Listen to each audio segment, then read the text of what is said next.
دونوں بھائی الگ الگ حکومتوں سے وابستہ ہونے کے باوجود امت کے مفاد کے لیے ہم فکر تھے۔ دمشق کی حکومت ان دنوں اتنی کمزور تھی کہ عیسائی کسی بھی وقت اس پر قبضہ کر سکتے تھے۔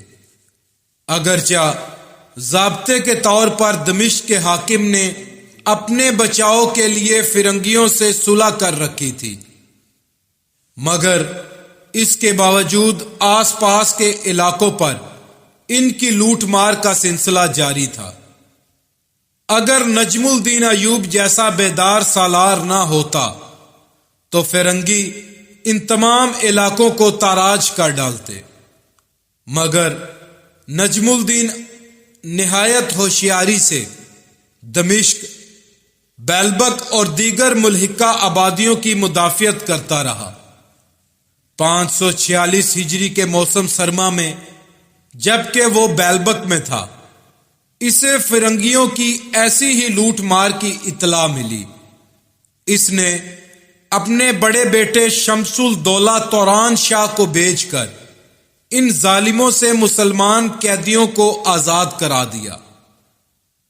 اپنے دوسرے بیٹے صلاح الدین یوسف کو اسی سال اس نے شیر کوہ کے پاس حلب بھیج کر سلطان نور الدین کے دربار سے وابستہ کر دیا۔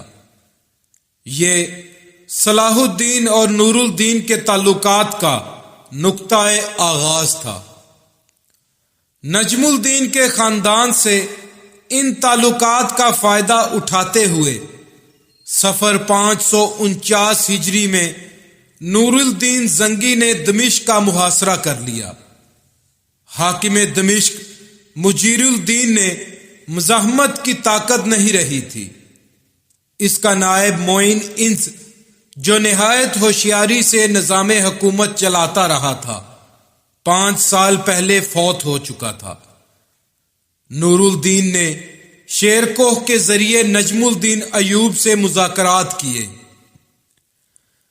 دونوں بھائی اس پر متفق ہو گئے کہ مسلمانوں کے وسیع تر مفاد میں دمشق کو نور الدین زنگی کے حوالے کر دینا بہتر ہے۔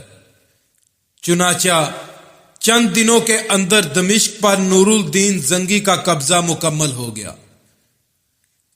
دمشق پر نور الدین زنگی کا قبضہ اس لیے بھی ضروری تھا کہ مصر اور شام کے درمیان اہم ترین مورچہ اسکلان صرف 1 برس پہلے نصرانیوں کے قبضے میں آ چکا تھا،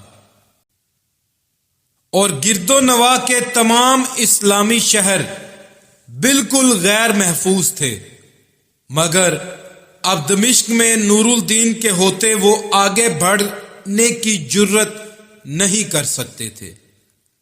صلاح الدین یوسف نور الدین زنگی کے دمشق پر قبضے کے بعد دربار زنگی میں نجم الدین ایوب کا مرتبہ اپنے بھائی شیر کو سے بھی بڑھ گیا۔ ایوب کا بڑا لڑکا توران شاہ دمشق کا کوتوال مقرر کر دیا گیا۔ کئی سالوں بعد نور الدین زنگی نے نجم الدین ایوب کے دوسرے بیٹے یوسف کی صلاحیتوں کا اندازہ لگاتے ہوئے یہ عہدہ اسے سونپ دیا۔ کوتوال شہر کی کرسی پر بیٹھتے ہوئے اس کی عمر 20 سال کے لگ بھگ تھی۔ ارکلا نامی ایک شاعر اس کا دوست تھا۔ اس کے کوتوال بننے پر اس نے درج ذیل اشعار کہے: شام کے چوروں گناہوں سے توبہ کر لو، سزا اور بیڑیاں تمہارے گناہوں کا کفارہ بن جائیں گی۔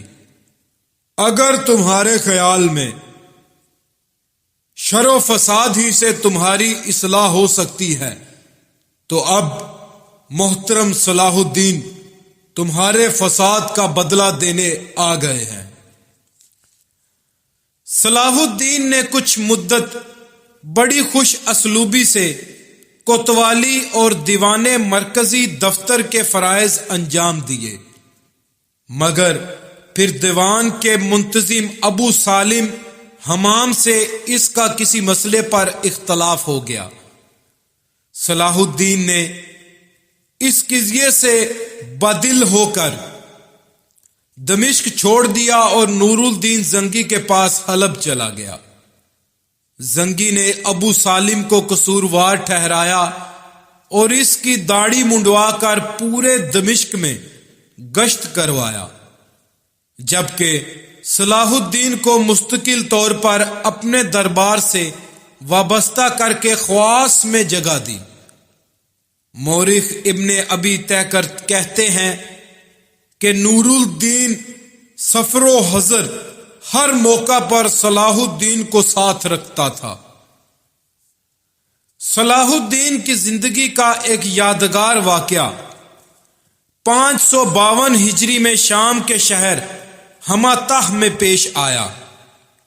وہ اور نور الدین زنگی کا ایک غلام عبید جو ہماتہ میں سامان کی نقل و حمل پر مامور تھا، کسی اہم ذمہ داری کے سلسلے میں وہاں ٹھہرے ہوئے تھے کہ زبردست زلزلہ آیا جس سے پورا ہماتہ شہر تباہ ہو گیا۔